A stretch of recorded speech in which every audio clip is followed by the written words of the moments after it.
Hey, I'm Michael Regai, and you aren't fully engaged unless you chop it up with Buck. That's right, my man Charles R. Buckle. Nobody does it better. The insight and the way things really are in the world of sports. Chop it up with Buck every chance you get.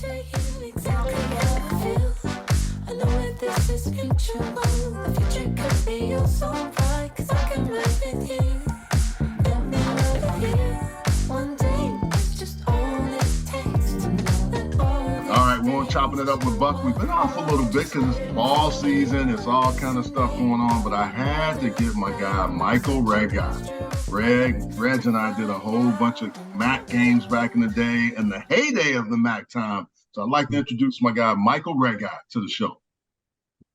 Buck, being always great to be with you. Great to have you. Great to see you, too. And, we had some fun back in the day, didn't we?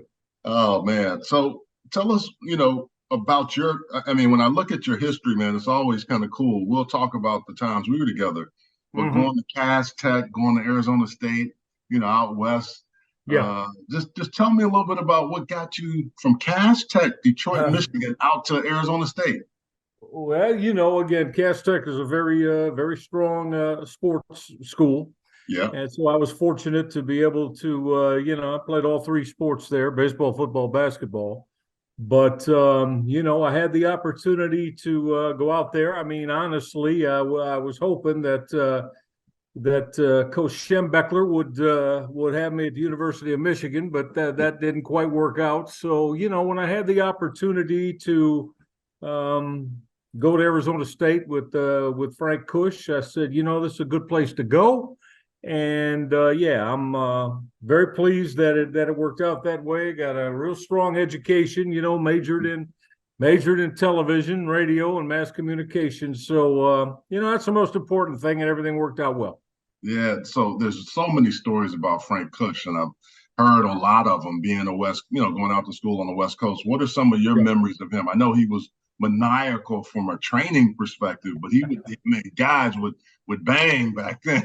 Well, let's say now this is this is in the mid 70s. Okay, so all I think the best thing I can tell you about Coach Kush is he was a former Marine drill sergeant. Him and Jim Moore, who I played for in New Orleans. I know. And I remember you and I sharing many stories about that when you had that experience with Coach Mora. So, look, I mean, I thought the world of Coach Kush. I have great respect for him. But now he was tough, man. He was very, very tough. There was no jacking around or BSing around. And again, this is in the 70s. But either you adhere to doing it his way or you weren't going to be a part of the program. It was that simple, that simple. And extremely successful head coach. Ultimately, as you know, then went and gave it a shot in the National Football League. And I will say that, I wondered how that would play because I knew Coach Kush was not going to change the way he approached being a head football coach. But again, to me, extremely successful. And this is a time back then, Buck. It was the old WAC that Arizona State was in. That's right. This is before they even got to before they got to. Yeah. No, this is well before the Pac-8, Pac-10, and now the Pac-12. Although I'm not sure I understand anymore, Buck, about any of our conferences in our beloved game of college football. I feel like what. When did that happen? They're aware, They almost feel like they become placeholders or bookmarks. Like no matter, you can just move them around, right? Yes. No. Yeah. Absolutely. And so I don't know. Again, look, I'm an old guy now, a curmudgeon. This is my 38th year. I just started of calling college football. So for that, I'm blessed and humbled. However, I can't tell you with all honesty that I really like the way that the game is progressed to get to this point. I love the game. I love everything that goes into the game and how that, the programs evolve. But as far as, conference alignment and what's going on with that, Buck, I don't know. It's leaving me coming up a little bit short, man. All right. So, Reg, when you think about just, your time at Arizona State, what position did you play? And, what were maybe one story about Coach Cush that just to this day you still you remember vivid? There was one time, for Arizona State, the big rivalry at the time was UA, the University of Arizona. Okay. So just real quickly, we're in a hotel and on, roaching up Coach Cush, man, after that Friday night dinner and then your position meetings and, man, he wanted you in the rooms, and I mean, I'm talking about 9 o'clock, man, 8:30, 9 o'clock. It's a Friday night, campuses are wild. You hear it all, but you can't do anything. So Coach Cush, a lot of us decided, nah, man, we gotta get out a little bit here, right? So Coach Cush decided he played the good one on his, Buck. He had a football given to two of them, actually, as I recall, given to the front desk people. He said, hey, if you see any of my guys rolling in here, they're not supposed to be out of here after 9 o'clock. Have them sign this football. Okay, so, I'll come back. We had a little fun. Might have been about, I don't know, 1 o'clock, midnight, 1 o'clock, but well beyond what we were supposed to be doing and out of the room. So didn't think anything of it. I don't know how many. I'm going to say 12, 15 of us signed that ball for the front desk people. Hey, great to have you here, at UA. Anyway, the next morning after breakfast, Coach Cush asks everybody, did anybody, we're going to go on the honesty roll here. Who didn't meet curfew last night? And of course, none of us said a thing. He reaches down, Buck, true story behind, and pulls up the two footballs. And there's 15 of us that are so that have the signatures on them. So There's a height of stupidity, not thinking for a minute that this might be something. So needless to say, at practice that following week, it was hell to pay for that. So, but that, that's you weren't going to get anything over on Frank Cush, man. It was like I said, the Marine drill sergeant. It was his way or the highway. But I think I learned a lot of life lessons, Buck. To be honest with you, you and I've talked about that. Learned a lot of life lessons about accountability, responsibility. And, I kind of think now we hear Bill Belichick, do your job. Just do your job and what you're supposed to do and be doing it the right way. And we're all going to be better for it. So I can hear the late, great Terry Donahue. One thing I hated, we got the build to the crescendo was one of his mantras, but also things aren't as good as they seem and things aren't as bad as they seem. And when I started quoting that to my kids, I was like, "Oh man!" But it's true. I think that's a great thing. It's certain things we remember from coaches that, we might not have always liked them or loved them at times, but they left an impact. Absolutely, there's no doubt about that. And I think if I'm being honest, there are things I've used throughout my adult life. As we said, in our profession, our jobs, our children, wives, and everything. It all kind of seems to blend together, doesn't it? As those life experiences that you had. So, but as I get older, Buck, I kind of hold that nearer and dear to my heart, to be honest with you. That's great. Well, one thing with the realignment, and I'll just preface this by Kevin always wants to know about Ivy League schools. So he thinks, can Ivies compete in this new era? And I have an opinion, but I want to hear yours because you think about. I think a couple of things maybe think what he's thinking. Also, too, is that you have great endowments. You've got some schools like Duke and Stanford that have had certain runs, but would they want to compete in the new realignment structure? And I'm curious to hear your answer to that question. there are no football scholarships given out by Ivy League programs. So to me, until you do that, now are you going to start trying to get into the pool to recruit the top players in the country, or the players that are on the recruiting list of all the other Division I conferences and programs that you're competing against? Until you do that, I just don't know. Like I said, well, my respect level is great. I just don't know, though, how they're going to be able, an Ivy League program, with guys who are, that's the real epitome of student athlete, right? But without scholarships, Buck, I just think it'd be a real tough go. I don't think they'd want to do it either. Well, we'll take a short break and come back with Michael Rega on Chopping It Up with Buck. At Heslop Wealth Advisors, our goal is to help small businesses develop quality retirement plans for their employees through our Lunch and Learn seminars. We provide lunch and learning tools to help your company succeed and unmatched customer service.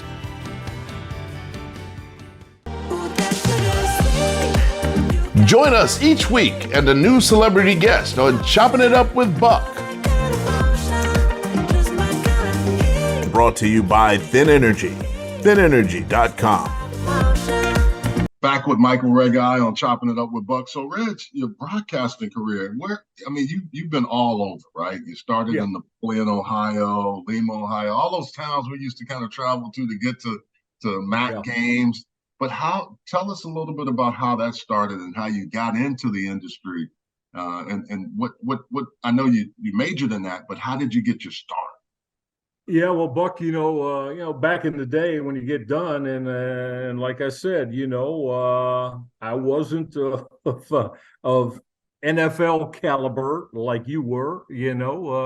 Played hard, played tough, but knew I wasn't going to be an NFL guy. So, like I said, I made sure that for me, even then, there were times it was hard, but I made sure that the academics were kept in good stead. And so I got my degree and get out, and Buck, I just started with television and radio stations, man. Now, again, here's the thing I got to tell you, got to remind people what an old guy I am. Buck, there was no ESPN when I graduated from college, man. And it was before ESPN. Me. So again, there was all the regional sports networks. All there was is usually 3, maybe 4 network affiliates in each, city. So I got my first opportunity as a sports anchor, local news. A sports anchor. You mentioned Lima, Ohio. Yeah, man. I think at the time, I believe there were 212 markets, 212 markets in the country. Lima was 206. So when they tell you it's a small place, it's between Toledo up north and Dayton and Cincinnati down south. It's right on I-75. But that's where it all began, Buck. And I, anchored sports. And I was a sports anchor, and then also in Toledo, and then here in Cleveland. I got my kind of the big break here in Cleveland, and I did 4 years at the ABC affiliate here in Cleveland. So 9 years total as a sports anchor, and then I got my first opportunity to call college football and college hoops. And it was with, back then there was a sports network that was coming up called Pass out of Detroit, and they called had games. And so that's how it happened for me. And on packages, so the Mid-American Conference and, they got a deal hooked up with some television stations in, in Detroit, around the footprint, Detroit, Cleveland, Indianapolis, Toledo. And so that game, I got the opportunity to call those games in both football and basketball, and that's how it began. And that was, and then the ESPNs and the Foxes and the regional sports networks. Hell, that didn't come to be until many, many years later. So that's how it began. And so, like I said, that was 1985. So I've just begun my 38th year of calling college football and college basketball. So I'm lucky, I'm fortunate. It's been a blessing, and I love it. I love everything Yeah. about it. Year 27 for me, but I can remember us connecting on those Mid-American Conference games where it was Yeah. Fox, Sport Ohio, but it was a ERT, West Virginia. Mm-hmm. I mean, but the thing I loved about that time was that, Ben Roethlisberger was at Miami of Ohio. We had Yeah. Dante Culpepper, who was unofficially a member of the MAC at UCF. You had Chad Pennington at Miami. Yep. Bruce Gradkowski coming through from Toledo. I mean, it was just Toledo. Byron Yep. Leftwich at Marshall. Oh, You and well, I you getting and the I, opportunity. Yeah, remember we did the game you at and the I Rubber had, Bowl? I still say we had one of the most watched and most to this day re-aired and viewed moments in college football. I'll let you do, but it involved Byron Leftwich, who I got to, we got to know at that time and talk to. Of course, became a very good NFL quarterback, but a moment that still is played, viewed all the time, that involved his offensive lineman and an injury, Buck. And you go ahead. It was at Akron, and you go Yeah. ahead and complete the story. Well, I mean, it's crazy because we knew that, Marshall was the class of the conference at that time, right? And they were just really doing their thing. But Akron had, just for some reason, they were feisty. It was in the Rubber Bowl, the old Rubber Bowl, where we're together, like what we're calling the game. They're marching down the field. Byron Leftwich throws the ball. You make the call. And then all of a sudden, I see him not even able to walk. So they, he'd already had some ankle problems, just tweaking it every week, but he couldn't move. And I think he broke his bone after we heard later after that. Yep. But the offensive lineman literally carry him down the field for the next play. And it was just, yeah. Amazing moment. If a college football fan, check it out on YouTube. It's Byron Leftwich and Marshall. And remember their head coach at the time, Buck, Bobby Joe Pruitt. And he was, he was quite the guy. And, he gave no mercy to anybody. But I mean, he wanted his quarterback to stay on the football field, and Leftwich did, and it was one of the most amazing quarterback moments because they were down. This is in the fourth quarter, and his offensive lineman, after every time he hit a throw, took him on I think it was an 88-yard drive for a touchdown to give him the lead and win the football game. And the young man he couldn't walk. No, he couldn't. He could not walk. And he was taking, snaps out of the shotgun and just firing, and then couldn't move. Old lineman come pick him up, first down, 17-yard game, run him up to the ball. It was great. It was great. What was crazy about it too is the other team knew he couldn't walk, but they couldn't get to him because the O-line protected him so well. That's right. That play was a microcosm of just the whole kind of game, and just really that time for the Mid-American Conference of the MAC. We hear MACtion now. We were part of some of those MACtion games, man, and it wasn't weekday games. They were Saturday games, usually early. That's right.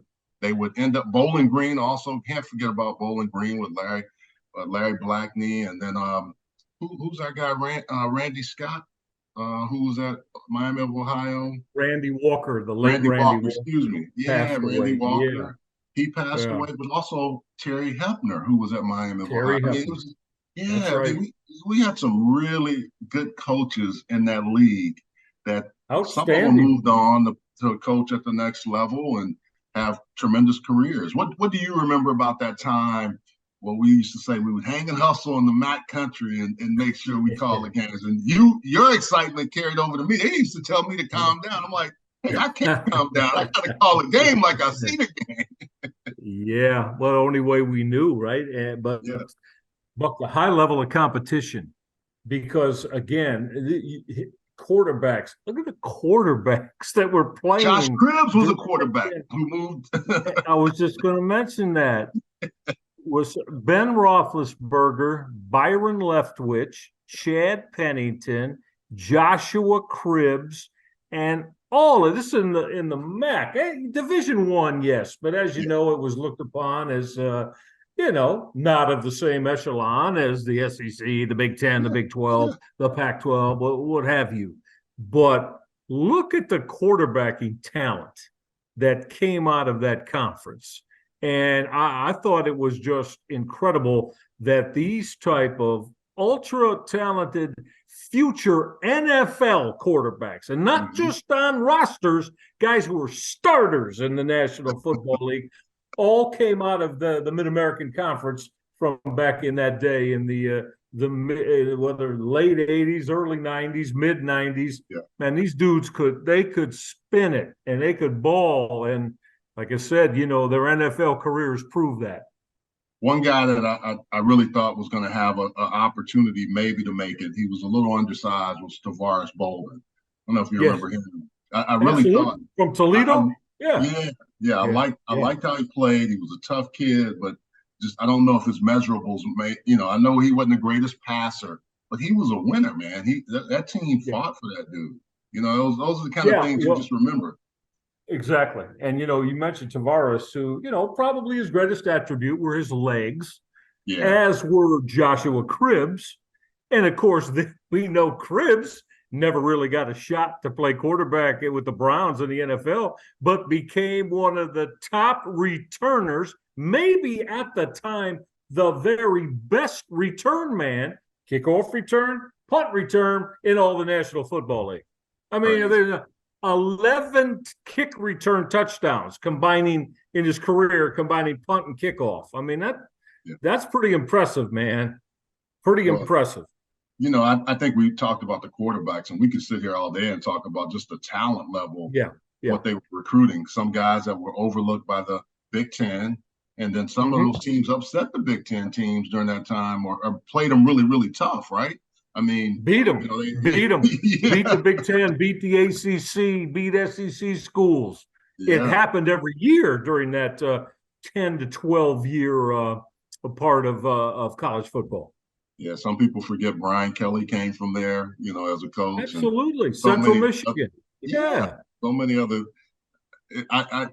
What's one of your favorite memories from that time of calling ball, and just besides the Byron Leftwich one, which is. I mean, every time I think about it, I'll see it and I'll send it to you because it still comes on and pops up on social media when people are just amazed nowadays that they would allow your quarterback to stand and he would do that and make a play like that.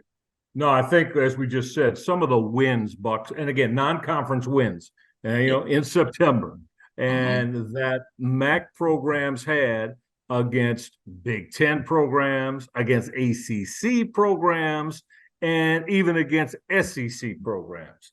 Wow. I mean, Miami regularly beat teams from those conferences I mentioned.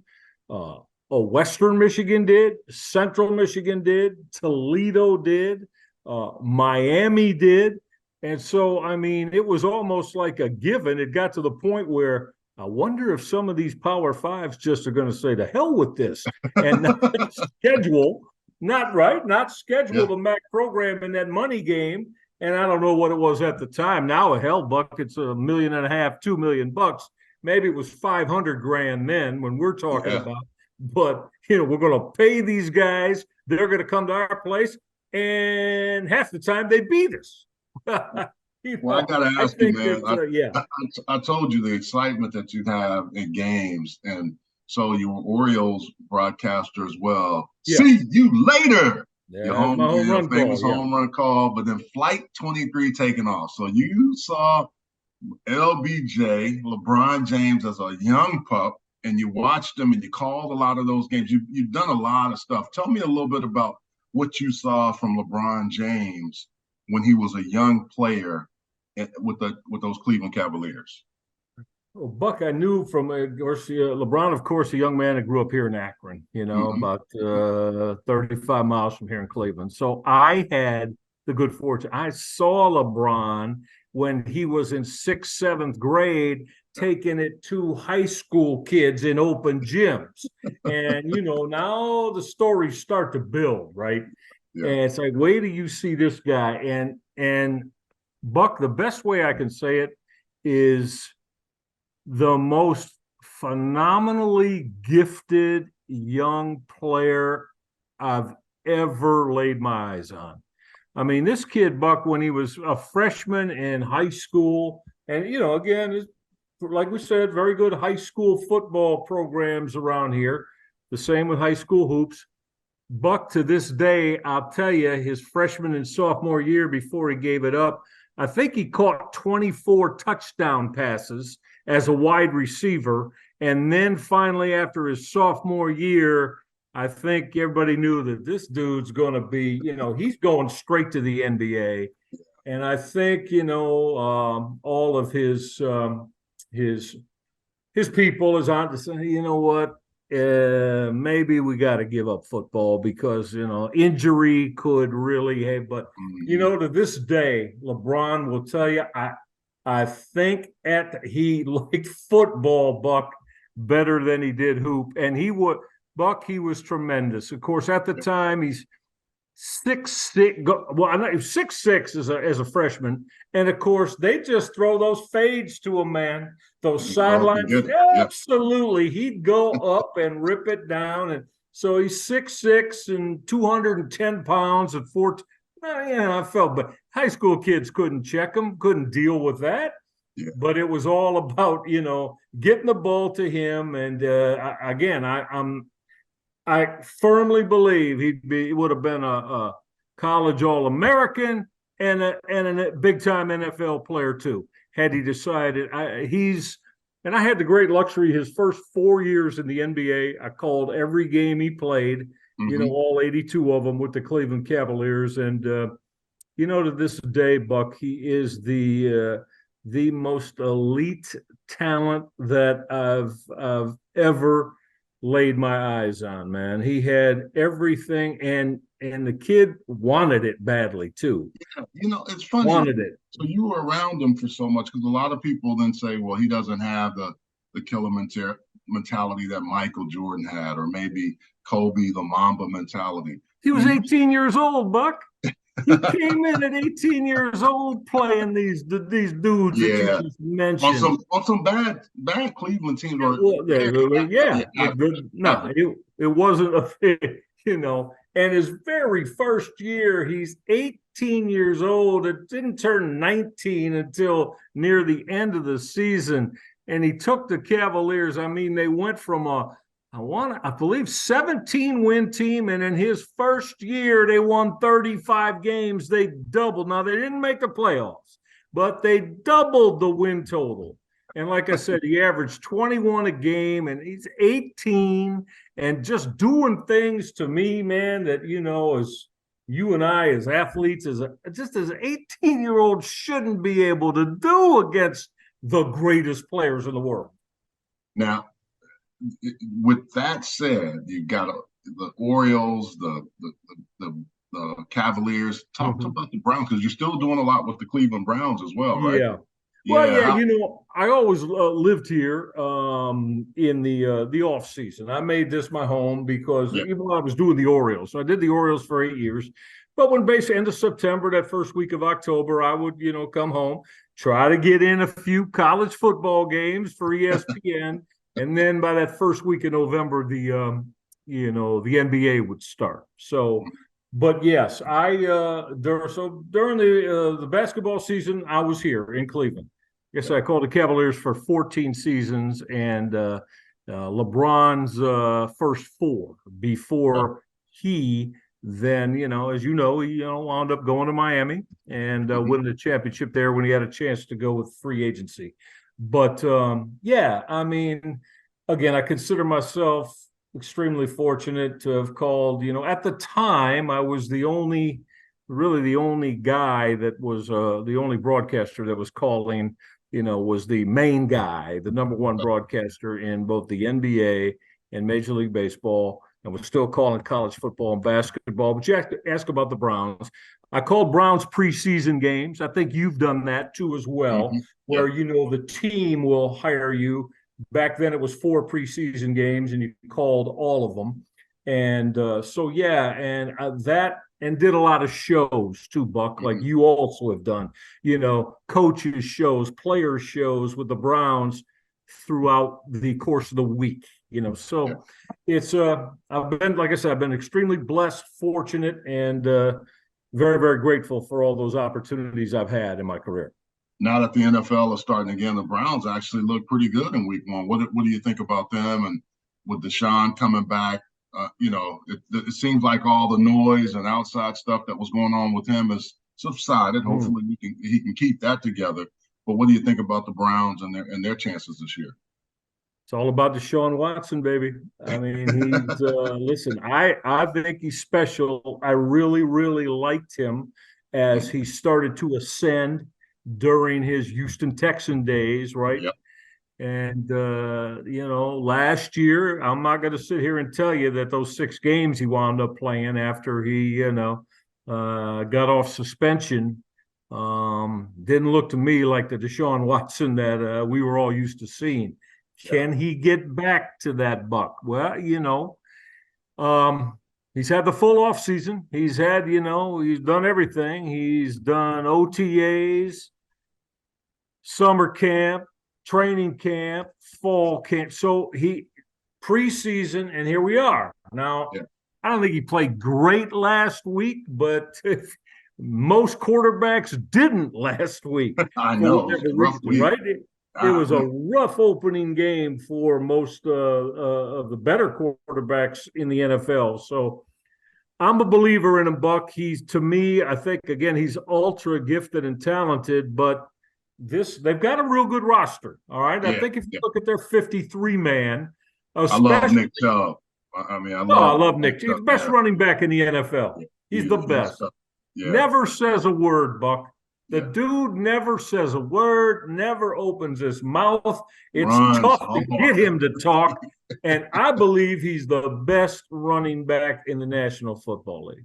Yeah, he's one of the most consistent. He certainly is. Every game he's going to show up. He certainly is. So they've got the roster again. And Jim Schwartz. If you I don't know if when you were in the were you with him at all, but I believe that he's the key. This guy, I think, is one of the he's tough. Again, he demands, toughness from his defensive units, and you got to make sure that you're all in with them.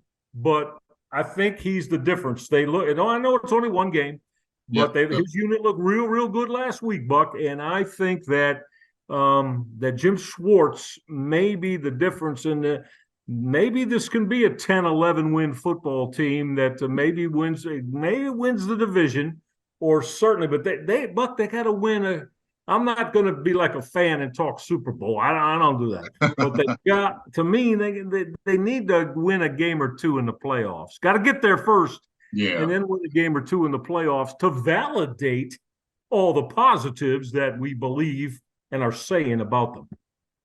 Yeah. So I'll close it out with this for you, Reg. Where are you at this week as far as your college football? Yeah, Buck, I got again, this for the second straight week, I've got the Toledo Rockets, who won the MAC championship. You're going to be Glass Bowl Stadium. Legendary. You're looking straight down on it, right? You are, pretty much, yeah. Legendary Glass Bowl Stadium, but Jason Candle is their head coach. They won the MAC regular season, then won the MAC championship game last year. They're the best team in the MAC, Buck. The Ohio Bobcats are close, right there with them. And then I would say our buddy Chuck Martin down with the Miami Redhawks has very good roster and very good personnel. And, Buffalo possibly could get themselves involved in that too. But I wouldn't be surprised to see a Toledo and Ohio MAC championship game once again for the second straight year. And, of course, Toledo won that a year ago. Gotcha. Well, that's good. And San Jose State out of the Mountain West, like I was talking to you earlier. Yeah. I mean, I cover them quite a bit. Brennan is a guy, a UCLA guy. They've struggled against some Power 5 teams. But I think that's right. You know Coach Brennan, correct? Yeah. I think it'll be some good matchups.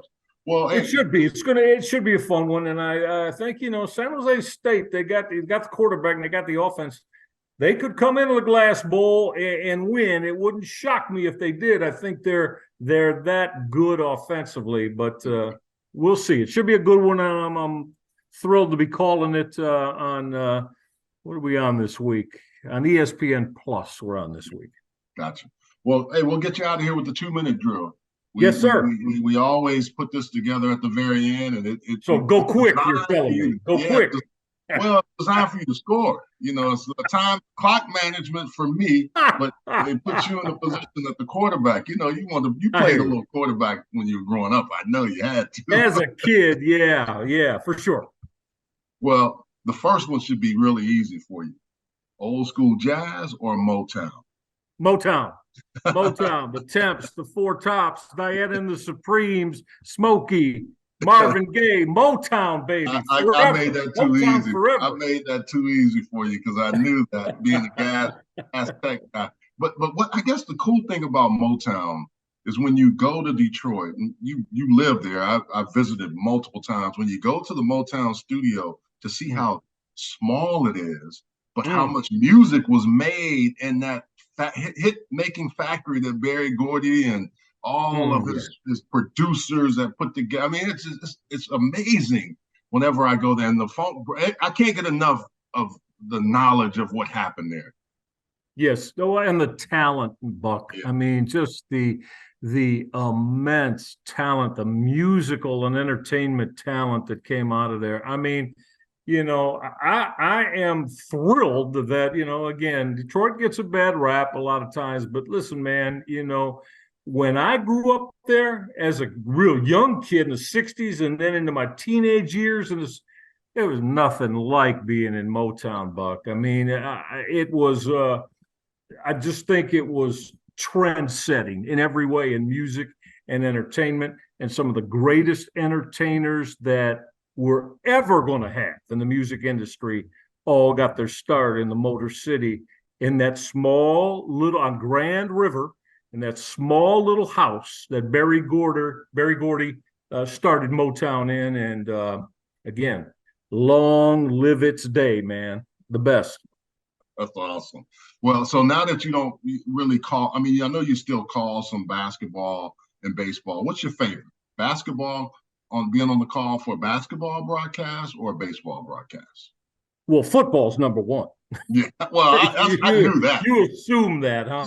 Yeah, I know that. Yeah. Well, I would have to say I would have to say still basketball, a little bit over baseball. Baseball's good, a different vibe, man. I did 162 games for 8 straight years. And I'm not going to tell you, man, there are days that it is a grind, and you got to keep yourself straight up locked in, because you do. And sometimes games are 3.5, 4 hours, and it's like, But no, I loved it, and I loved getting the opportunity to do it. But for me, right, it's football number one, then hoops, and then baseball. I got to ask you this because you travel as much as I do. What are one of your major travel pet peeves? When you're taking a flight, what is one of the things you cannot stand? It just gets under your skin. It's funny you asked that. Just talking about that. And I got to say now, I had the great luxury for all of those, and believe me, right. That's right. I had the great luxury in all my years with the Cleveland Cavaliers and the Baltimore Orioles, traveling on the private charter, and it's a whole different world. Yes. However, I've also taken my great share of flights, college football, college hoop. Buck, I've never done it. I just don't understand the people that take their shoes off and have their bare feet on a commercial flight and put them up like on the seat in front. That bothers the hell out of me. I want to go up to some of these people and say, "Excuse me." Nobody wants to see that. And nobody wants to smell that either, okay? But I mean, I've seen people wear flip flops. But if that's what you choose, but don't take them off. But take your feet off, put them up on the back of the seat, or cut your toenails, or put your feet in between the aisle. I mean, like, come on, man. This ain't home. This ain't your home. We don't want to see that. I don't like it. When I see it, sometimes there are times I have gone up to people. And Yeah, said, I can imagine you wouldn't hold your tongue. No, I'm not good at that, Buck. I've never been good at holding my tongue. Well, man, we're gonna end on that. You scored a big touchdown because I just been traveling so much and watch how people move around, and it's not the old days of where you would get on and you have on not just Sunday go to meeting or go to church clothes, but you would be dressed fairly nice, and you'd have nice meals. Even though they smoked on one of my first flights, I didn't like that, but hey, Me either. Fine. Now it's like it's like taking the Greyhound bus back in the day. Sometimes you're like, come on, people. I hear you, man. I hear you. It has been great having you on. We got to do this again. This was fun. It's been too long, and I always love hanging and hustling with you, having breakfast or just talking. And when we get together, it seems like we can go for hours, just talking ball and music and life and everything else. So have a great call. We've had a lot of fun, man. It's been a lot of fun, all of our time together. I appreciate you and Kevin having me on today. So, Kevin, thank you as well. And anytime you need somebody, I'm just a contact away, buddy. I want to thank you, man, because you were my first guy that I actually did games consistently with.